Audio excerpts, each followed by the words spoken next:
Howdy, howdy, and welcome to Mo's World, the baseball podcast.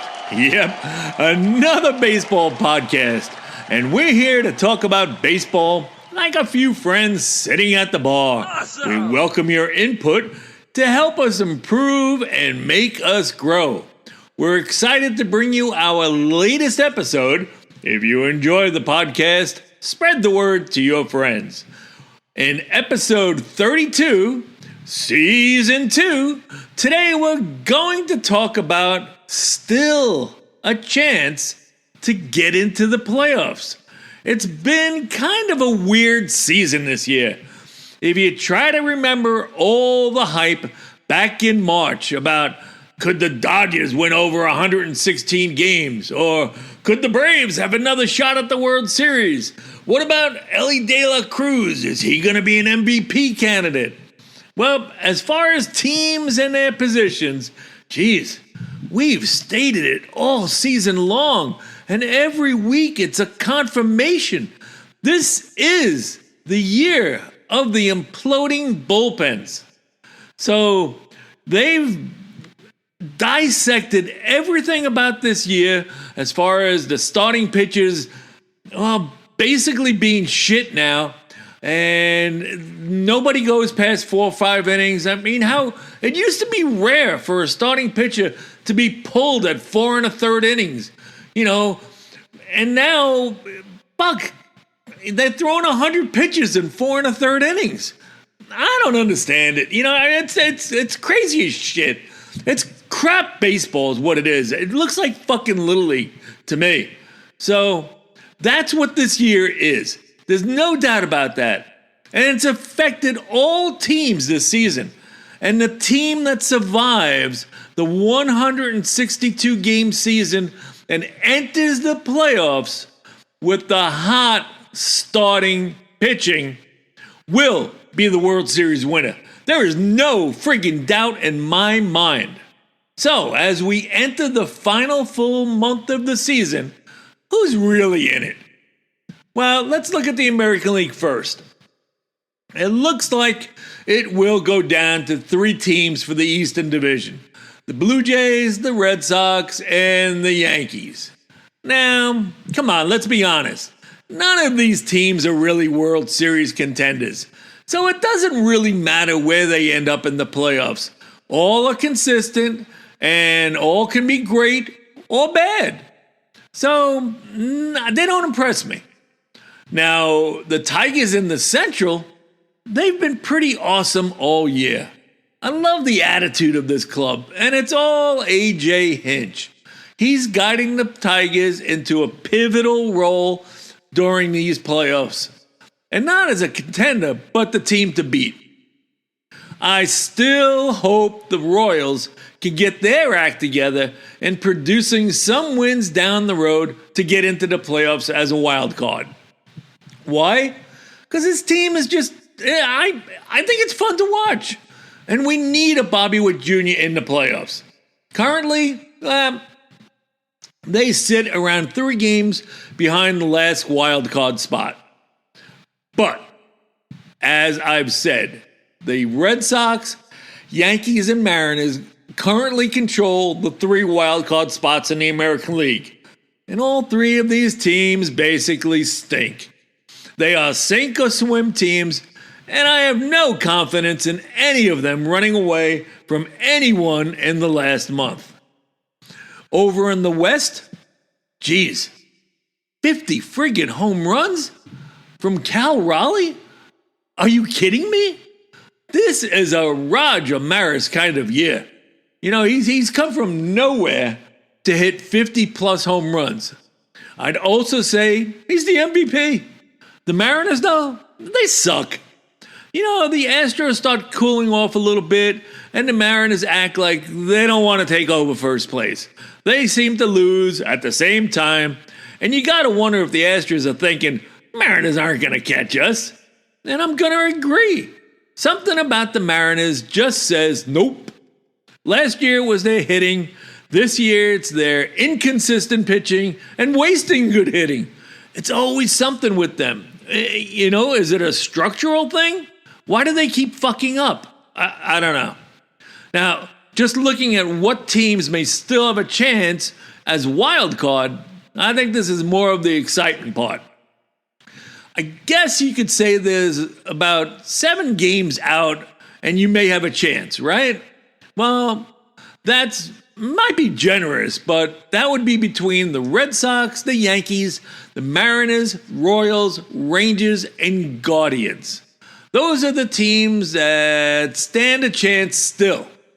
Some years the wild card is a team that is getting hot the last 2 months of the season, and they may be out of it for the first place, taking the division, but they're still a dangerous team.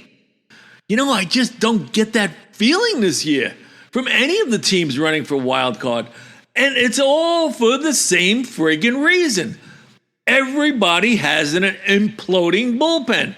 How many times have you watched a game this year where it's 2-2 in the 4th inning, the relievers come in starting in the 5th, you tune the game back on the 8th, and it's 9-7. What the fuck? What is this, Little League?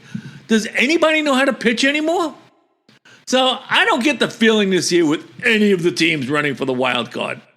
They're basically who they are, inconsistent, spotty teams. The strongest teams in the American League looks to be the Toronto Blue Jays and the Detroit Tigers. But let's see how it all pans out. Now, over in the National League, oh, damn. No Zach Wheeler. That has got to hurt the Phillies a lot. But I still like the chance the Phillies have. Decent starters, yet their relievers, especially in the second half, scare me like the Yankees do. An implosion awaits at any second. They can hit, though, so they will control their destiny. I see them holding on to the lead in the division over the Mets. And the Mets? Well, let's just say a wild card spot. That's all I say. I don't know what to say about the Mets. I really don't. I don't know what to say about the Mets that hasn't already been said. And, I really haven't talked too much about Juan Soto all year. And, we're paying a guy $760+ million a year. I don't think you're getting much value out of him. But whatever, I can't blame the guy saying because of the salary he's getting. He didn't twist anybody's arms. Everybody paid him that for a one-dimensional player that is a so-so outfielder, runs the bases like shit. Really, he's just got he's a DH. He's a DH in waiting.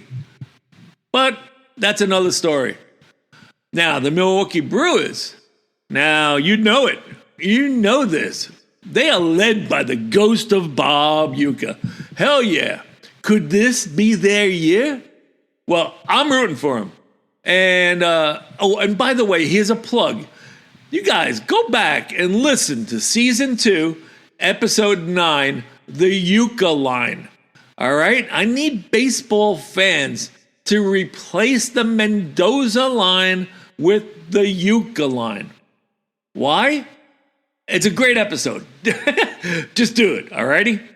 Now, the team everyone is talking about, and they are the Los Angeles Dodgers. Now, that's the team that was supposed to win 116 games this year and run away with the division. I guess reality sucks because they are actually in a battle with the friggin' Padres. The Padres. All the internal fighting in their front office and ownership issues and salary dumps. And they find themselves right in it. They have 0 games left with the Dodgers, though. And they have a pretty, I'm going to call it a half-and-half schedule remains at a tough and easy. In September, the Padres played the Orioles 3 games. They got the Rockies 7 games, the White Sox 4 games, who they should take care of. Now, they also play the Reds at 3, Mets 3 games, and the Diamondback 3 games, which is the last weekend of the season. Now, the Diamondbacks would love to be in the position to possibly knock the Padres off at the end of the year. So they will have a tough time of it. There's no doubt. They've had some weird freaking pitching themselves. That was a team that went from having like 8-9 starters at one point in the offseason to they had nobody, The Dodgers have a slightly harder schedule heading into September. So let's see if this is the year the Padres can finally pull it off. To me, it would be the upset of the year for sure. Now, looking at teams still with a chance for the wild card in the National League. If the Phillies and Brewers can hold on to first place, then the team still battling for a wild card spot would be the Cubs, the Padres, or Dodgers, Mets, and Reds. That's really about it. Anybody else gonna step up and have a hot month? It's still to be seen, but I think these teams scare me more for having that chance than the American League teams do. The Reds, unfortunately, they probably have the toughest schedule remaining. They have to face 3 games with the Blue Jays, 3 games with the Mets, 3 with the Padres, 4 with the Cubs, and 3 games with the Brewers to end the season. Wow, that's a tough month of teams. Now, the Cubs, they could be the team to get hot at the right time. They have a soft schedule as they will play 18 of 25 games against teams under 500. And, everybody was bitching and moaning about Kyle Tucker. But let me see what you say about Kyle Tucker at the end of this month, all right? Because I think he's going to carry this team in this whole month. So, did I mention your team? You may say, where is my team? You always talk about the same friggin' teams. Well, perhaps. You guys know I'm a Braves fan and a Yankees fan. But I think that's kind of a good skew because I tend to pay attention to both the American League and the National League. But don't get pissed off over your team if I haven't mentioned it, because this year could be a major role for teams like the Diamondbacks, the Atlanta Braves, the Cleveland Guardians, the Baltimore Orioles, and the A's. So if you're listening to me and say, what are you talking about? Am I on drugs? The Orioles, the A's? What? But these teams are the ones to watch to see how they end the year. It could decide the transactions in the offseason, especially for teams like the Braves, Orioles, and Rangers. Those 3 teams the most, they got something to play for here at the end. The Braves season has been totally disappointed, and I think you're going to see a remake on that team. The Orioles, I love the Orioles. I thought that they would win the division this year. But, wow, their lack of pitching really damaged them, because I think it screwed up their offense by pressuring the offense to, once they're down 3-0 in a game, they started pressing, and nothing happened. And the Texas Rangers, I don't know. They keep spending money and going from a good team to a bad team every other year. Who knows? But those 3 teams, I think, have something to play for. And it's definitely going to be lots of talk on these teams this year. But there has not really been a definitive team this year. Think about it.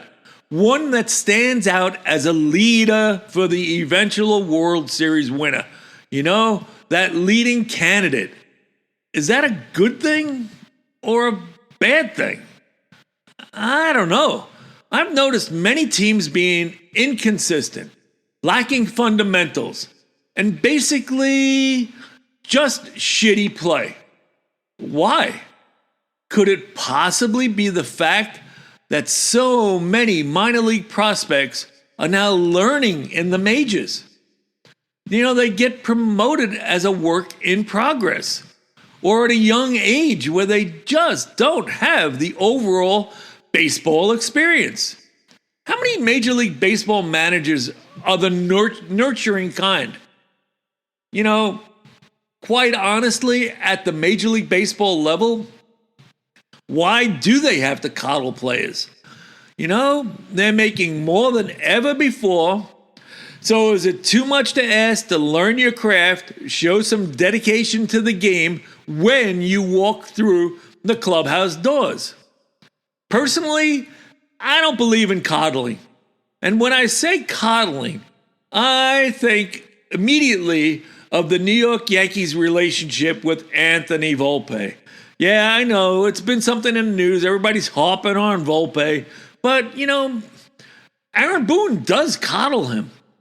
And if I hear one more time, he's making good contact, he's right there.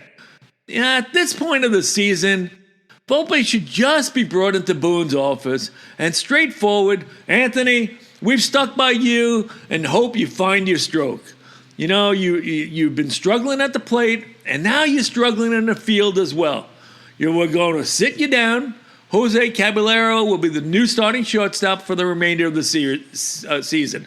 Period. That's all you need to say. These guys are professionals, The Yankees have a way of ruining prospects. Will Anthony Volpe be the next one that they ruin? Probably so. Now, some of the potential matchups of the playoffs, they sound good. I kind of like them. So let's see what pans out on the last month of the season, because it should be a competitive one. So I think this is a wrap for today. Thank you for joining us for our 31st episode of Season 2 of Mo's World, the Baseball Podcast. Our regular schedule for new episodes is every Friday, with each episode lasting approximately 20 minutes. We appreciate your support and encourage you to share the podcast with your friends.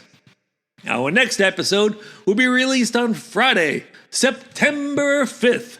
We look forward to seeing you then. In the meantime, ask yourself, whose world is it? It's Mo's World.